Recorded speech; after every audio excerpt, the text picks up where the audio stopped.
Welcome to the Legend podcast series, where we take luxury items and let them speak for themselves. Today, we have blue polo.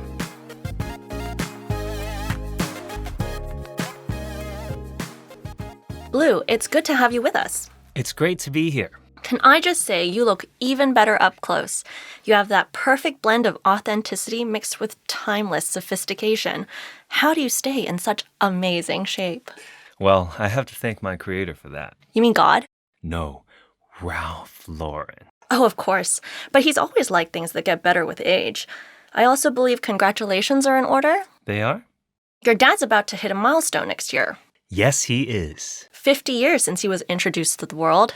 That's right. He and his friends were the first generation of polo shirts. And still going strong. What do you think it is that makes polo shirts such a lasting icon? That's a very good question. We could discuss the distinctive image and the design, or the way the brand has evolved, but I hope my story answers this better than I can. Well, we'd love to hear your story. It all begins in Hong Kong. This is where you first met Justin? Correct. Tell us about him. Justin is a super cool guy. With the biggest heart, he is also incredibly smart, graduating with honors from the University of Southern California. How'd you meet?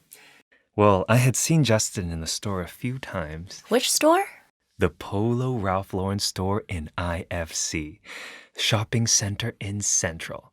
I knew he was a fan of the brand since he previously purchased this super soft lambskin leather jacket, as well as a leather trim canvas backpack, which is perfect for work. What always struck me about him was how nice he was. He wasn't arrogant or cocky, but I think this is the kind of customer that Ralph Lauren attracts. People who are the salt of the earth and care about the world around them. He was so nice to all the staff, and I kept hoping that one day he would pick me. And then he did.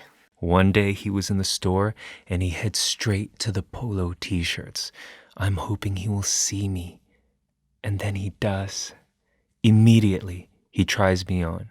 I see a smile cross his lips, and as he examined my slim fit mesh design against his super fit physique, my blue hue pairs perfectly with his golden tan. And he buys you? No. Oh. Something stops him. What? His mother. His mother? Yes. She said there is no need and that his dad has lots of polo shirts and he can just pass it down to him to take to the U.S. But Justin got a new job in New York and would be heading off in a week. He insisted that he is going to buy me, but his mom was pretty insistent and dragged him out of the store. Oh, no.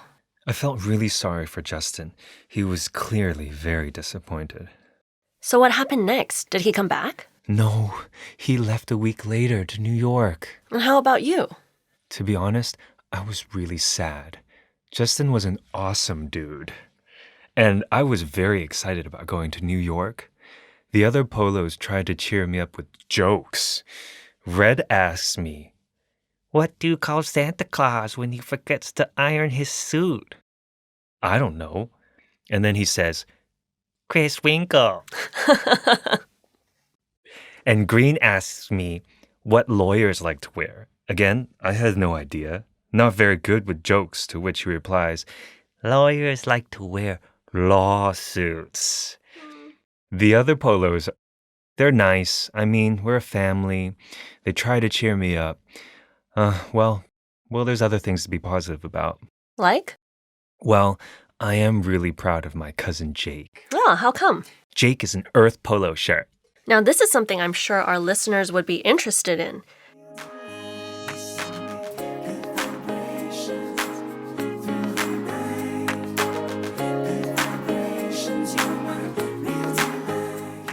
Tell us more about the Earth Polo. Well, Ralph Lauren has a commitment to protect the environment by using 170 million plastic bottles in its product and packaging by 2025. That's incredible. It is. Did you know that the world's population consumes 1 million plastic bottles every minute? No, I didn't know that. Earth Polo has been designed with Mother Nature in mind. It is crafted from thread derived entirely from recycled plastic bottles and dyed in an innovative process that uses zero water. Each Earth Polo is made from an average of 12 plastic bottles. That's amazing. Yeah, this is all really exciting.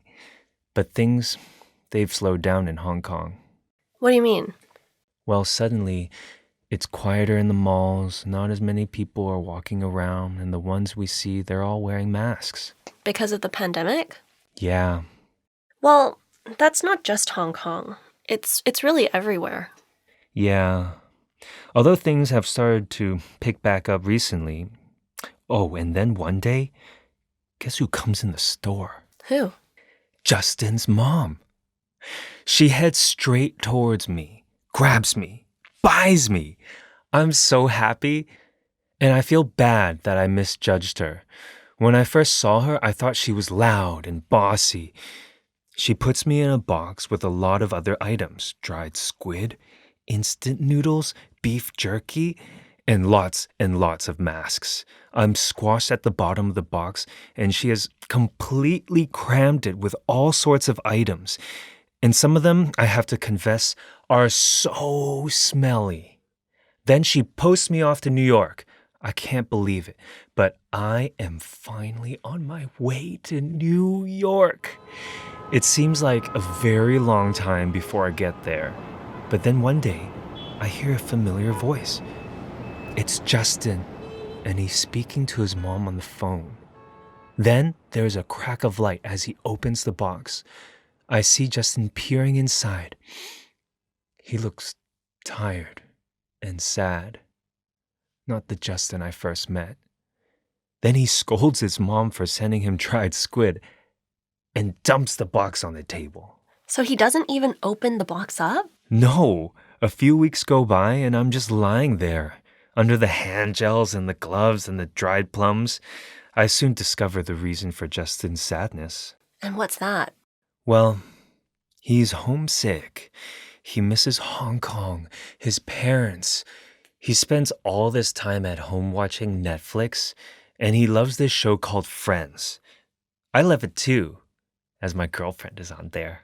Who's your girlfriend? Rachel. I mean, she works for Ralph Lauren, so of course I love her. But there is something else that makes Justin sad. What's that? Justin has met someone, a really beautiful girl called Emma. But that should make him happy, shouldn't it?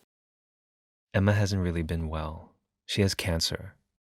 Oh no, that's so sad. I'm so sorry. But Justin never leaves her side. He is her sworn protector and would do anything for her. Emma, she's often really tired. She feels sick and she's slowly losing all her hair. She even tells Justin that he should go. But he refuses, and he's with her, by her side, through it all. One day, though, after a really challenging episode with Emma, he's so sad. He goes and he FaceTimes his parents, and his mom asks him why he hasn't mentioned the package that she sent him. I think Justin, he had totally forgotten all about it. I thought maybe he'd been so distracted. But now, he goes over and he grabs it. He slowly pulls out the items, like the fish skin chips and the pocky sticks, and then he stops. He sees me at the bottom of the box, and his eyes light up. He tells his mom that he cannot believe she bought me, especially after she objected so much at the time. His mom replies that some things you can't put a price tag on, such as his love for Emma and her love for him. That is the first time I see Justin smile in a really, really long time. After that, he wears me often. We go to his favorite coffee shop with Emma. Which one's that?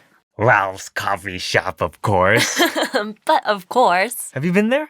Yes, it has the best Americanos. I agree. There's nothing like the smell of organically grown beans.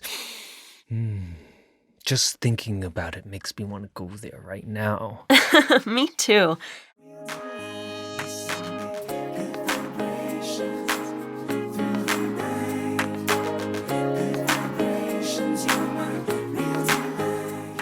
And how about Emma? Emma is a cancer survivor, and I'm happy to say that she is in remission. That's amazing news. Yeah, it is. And you know what, Justin? And she's planning a trip back to Hong Kong so we can bring Emma to meet his parents. And what about you? I'm happy to say that I've also found love. You mean with Rachel from Friends? Oh, goodness, no. I could have never competed with Ross, even though I don't agree with him. They were never on a break. Then who? Jessica.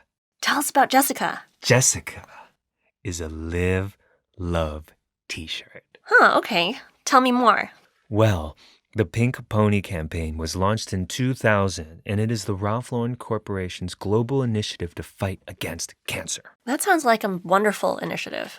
It is, and it supports programs that help to ensure quality treatment and to reduce the disparities in cancer care. Emma has been very supportive of their work, and often when we go out, she proudly wears a Live Love t-shirt. It's like a double date. Emma, Justin, me, and Jessica. That's so lovely. So everything worked out. Well, there's always ups and downs in life, but it's important to celebrate the good things and learn from the difficult times. And what have you learned most?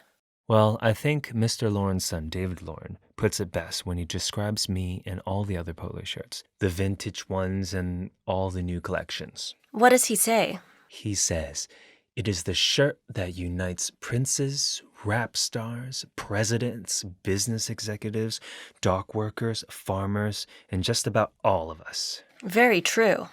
It may be worn differently by different individuals, but it gives us a common bond and ultimately brings us all together.